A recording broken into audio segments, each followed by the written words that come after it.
Hello नमस्कार दोस्तों। आज मैं इस वीडियो में आपको बताने वाला हूँ कि अगर हम लोग कोई भी कंटेंट एक्सपोर्ट करते हैं तो हम लोग मैं अपने बारे में आपको बता रहा हूँ कि मैं कैसे किस तरीके से हम लोग जो कंटेनर है एक्सपोर्ट करते हैं, किस तरीके से हम लोग डॉक्यूमेंट्स वर्क करते हैं, वो सारा चीज़ आपको बताऊँ कैसे कैसे हम लोग डॉक्यूमेंट्स टोटली जो हम लोग प्रैक्टिकल करते हैं, किस तरीके से हम लोग डॉक्यूमेंट्स वर्क करते हैं, वो सारी चीज़ आपको थ्योरेटिकल इसमें बताऊंगा। नेक्स्ट वीडियो में आगे आने वाली वीडियोस में मैं आपको प्रैक्टिकल सारा करके बताऊंगा, क्योंकि जैसे मैं पहले आपको कुछ वीडियोस आपने पहले की देखी होंगी, उसके अंदर मैं सारा कुछ आपको प्रैक्टिकल करके बताता, तो उसी तरीके से आगे जो आने वाली वीडियोज हैं, अब हमारी सारी वीडियोज हमारी प्रैक्टिकल आएंगी, जिसमें आपको भी ज़्यादातर आपको समझ आ पाएगा और आप लोग और बेटर तरीके से आप लोग समझ पाएंगे।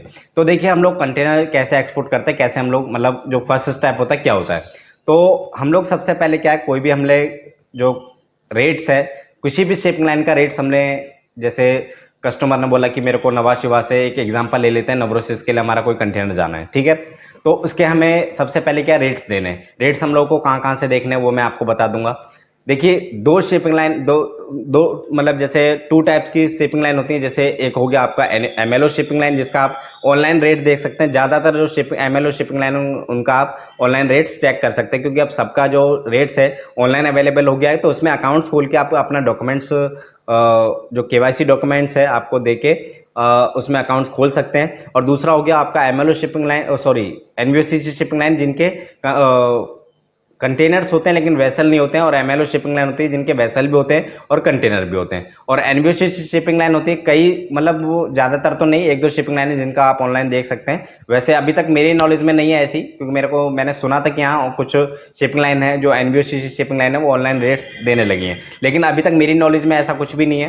तो एनवीओसीसी शिपिंग का जो रेट्स लेने के लिए आप मेल पे या फिर आप उनसे जो उनका सेल्स पर्सन है जिस भी आप लोकेशन में है, उनसे आप रेट्स लेना है। जैसे आप उनसे कांटेक्ट करके आपको कम्युनिटी बतानी, क्या कम्युनिटी है, वेट कितना है, कहाँ से कहाँ तक कंटेनर जाएगा, ठीक है। वो सारा चीज़ आपको जो भी डिटेल वो मांगते हैं, कंटेनर कौन सा कंटेनर चाहिए, 20 फीट चाहिए, 40 फीट चाहिए, या फ्लैट ट्रैक कंटेनर, जो भी कंटेनर आपको चाहिए, कहाँ से चाहिए, वो सारी चीज़ आपको उनको बता देना। अगर हैज कंटेनर तो हैज के डॉक्यूमेंट्स उनको देने हैं, जैसे एमएसडीएस आईआईपी सर्टिफिकेट्स, ये आपको उनको देने पड़ेंगे, ठीक है। और एक हैज डिक्लेरेशन होता है, वो हम लोगों को एक फॉर्मेट होता है, वो मैं आपको एक जो फॉर्मेट है वो आपको मैं दिखा दूंगा, या फिर आप मेरी वेबसाइट से भी praveshshakya.com से जाके आप जो उसका फॉर्मेट है वो आप डाउनलोड कर सकते हैं। सारे फॉर्मेट्स हैं वो मैंने वहाँ पे अपलोड कर दिए, जहाँ से आप डायरेक्ट जाके आप वहाँ से डाउनलोड कर सकते हैं, ठीक है।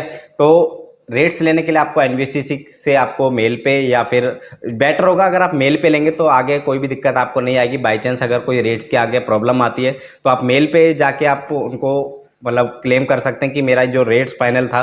क्योंकि ज़्यादातर तो नहीं कह सकता, लेकिन कई बार ऐसा हो जाता है कि जो रेट्स आपने फाइल किया और आपने उसी के बिहाफ पे आपने कंटेनर आपने बुक कर दिया, ठीक है। बुक कर दिया और आपने जो रेट्स कस्टमर को जो रेट दिए उसी के ब्याह पे दिए, उसी का जो कमीशन ऐड करके उतना, जैसे आपको $100 आपने को मिला, $50 आपने अपना रखे कस्टमर को कोड कर दिया, ठीक है। अब जब आपके इनवॉइस आई, जब वो $150 की आ गई, जो आपका प्रॉफिट था वो तो गया। तो बेटर होगा कि आप मेल पे रहेंगे, क्योंकि व्हाट्सअप वाला ज़्यादातर क्या होता है कि वो लीगल नहीं होता है। तो आप मेल पे आप कॉरेस्पॉन्डेंस कीजिए। अगर आप एनवीओसीसी से कोई भी रेट्स ले रहे हैं तो मेल पे कॉरेस्पॉन्डेंस कीजिए, वहाँ पे आप रेट्स लीजिए सारी डिटेल वगैरह, क्योंकि वो आपका लीगल होगा। क्योंकि जब रेट्स एग्री होते हैं तो आपका कब रेट्स एग्री हुआ, कहाँ तक, कितनी डेट तक वो रेट एग्री है, और इस शिपमेंट के लिए क्या क्या रेट्स एग्री है, वो सारा चीज़ इसमें मेंशन होता है, कितने रेट्स एग्री हुए। अब इसके बाद जो नेक्स्ट स्टेप होता है, अगर बाई चांस आपने, मान लीजिए हमारा रेट्स एग्री हो गया कस्टमर के साथ, हमने अपना कमीशन ऐड करके अपने कस्टमर को दे दिया, ठीक है। ऐसे ही अगर आपने एमएलओ से जो हैपैक वगैरह से अगर आपने रेट लिया, तो आपको वो रेट्स, आपको जो रेट्स आपने देखे हैं उसकी कोटेशन आपको सेव कर लेनी है, या उसका स्क्रीनशॉट लेके आपको अपने पास रख लेना है। और जो कस्टमर को आपको एक मेल पे जो रेट्स है वो दे देना है, और कोटेशन नंबर उनको नहीं देना है, जो वैलिडिटी है, रेट्स वैलिडिटी है, वो आपको उनको दे देनी है, ठीक है। अब उसके बाद का क्या स्टेप है, हमारा जो रेट्स एग्री होने के बाद हम लोग बुकिंग डिटेल लेंगे, उनसे एक इनवॉइस पैकिंग लिस्ट लेंगे, ठीक है। अगर हमारा सीएचए का काम है तो हम लोग सीएचए वाला वर्क करेंगे। अगर हमारा फ्रेट फॉरवर्डिंग का काम है तो हम लोग सिर्फ फॉरवर्डिंग वाला काम करेंगे। अगर सीएचए का क्लियरेंस का भी काम अगर आपको कस्टमर ने दिया है, तो आपको जो क्लियरेंस वाला, अगर आपका अपना क्लियरेंस नहीं है तो आपके सीएचए हायर करके उस क्लियरेंस वाला काम आपको सीएचए से करा लेना है, ठीक है।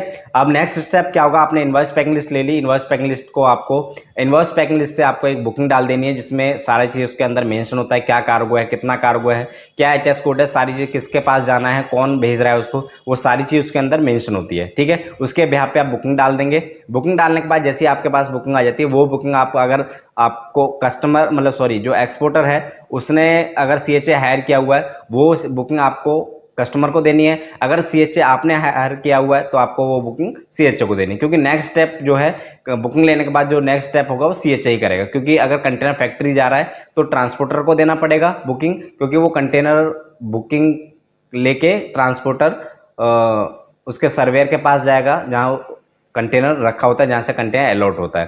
तो ट्रांसपोर्टर उस कंटेनर को उठाएगा, फैक्ट्री ले जाएगा, उसको वापस लाएगा और जहाँ पे आईसीडी है, जहाँ से भी आपका क्लियरेंस हो रहा है, वहाँ से आपका कंटेनर आपका क्लियरेंस होके हैंड ओवर हो जाएगा, ठीक है, शिपिंग लाइन को। अब उसके बाद शिपिंग लाइन उसका जो वर्किंग होगी वो सारा कुछ करेगी। तो मैं स्टेप बाय स्टेप बताऊंगा किस तरीके से आपको डॉक्यूमेंट्स वर्क करना होता है इसमें, मतलब मैं कैसे डॉक्यूमेंट्स वर्क करता हूँ इसके अंदर।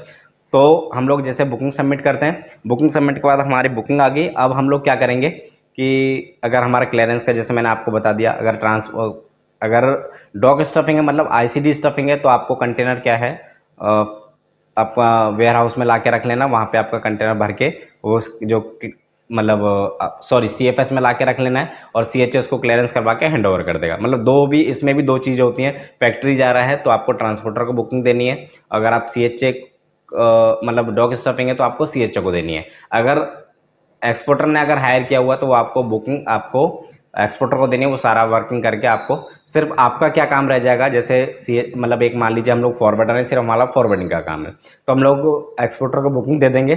कंटेनर अगर फैक्ट्री जाएगा तो फैक्ट्री के लिए देना है और डॉक स्टफिंग है तो उनका कार्गो डॉक मतलब सीएफएस में आ जाएगा, ठीक है। अब वहाँ पे कंटेनर स्टफ होके हैंड ओवर हो जाएगा। इसके बाद का हमारा क्या रहेगा, हमारे पास कंटेनर नंबर आ गया, हमें वो कंटेनर नंबर ले लेना है और हम लोगों को उसका बीजीएम सबमिट कर देना है। अगर ऑनलाइन सबमिट हो रहा है तो आपको ओडेक्स पे या MMD3 सॉरी ओडेक्स पे आपको सबमिट कर देना है। अगर मैनुअल हो रहा है तो आपको मैनुअल वहाँ पे उनको मेल पे दे देना है शिपिंग लाइन को, ठीक है। वो बीजीएम हमें खुद बनाना होगा। बीजीएम कैसे बनाना है वो ऑलरेडी वीडियोज़ मैंने बनाई हुई है, आप चैनल पर जाके आप वीडियो देख सकते हैं बीजीएम कैसे बनाना है। तो वो बीजीएम आपको बनाना है, बीजीएम के बाद आपको उसका ऑनलाइन सबमिट कर लेना है अगर ऑनलाइन है तो, वरना आप मैनुअल भी देख सकते हैं। इसके बाद हम लोग आते हैं शिपिंग इंस्ट्रक्शन पे। शिपिंग इंस्ट्रक्शन हम लोगों को अगर मैनुअल है तो मैनुअल बनानी है या फिर उसको ऑनलाइन है तो ऑनलाइन उसको सबमिट कर देनी है, जिससे हमें BL ड्राफ्ट मिलेगा। BL ड्राफ्ट के बाद उसकी कट ऑफ वगैरह हम लोग को देख लेनी है, कब हमें डॉक्यूमेंट्स हैंड ओवर करना है। डॉक्यूमेंट्स हैंड ओवर का मतलब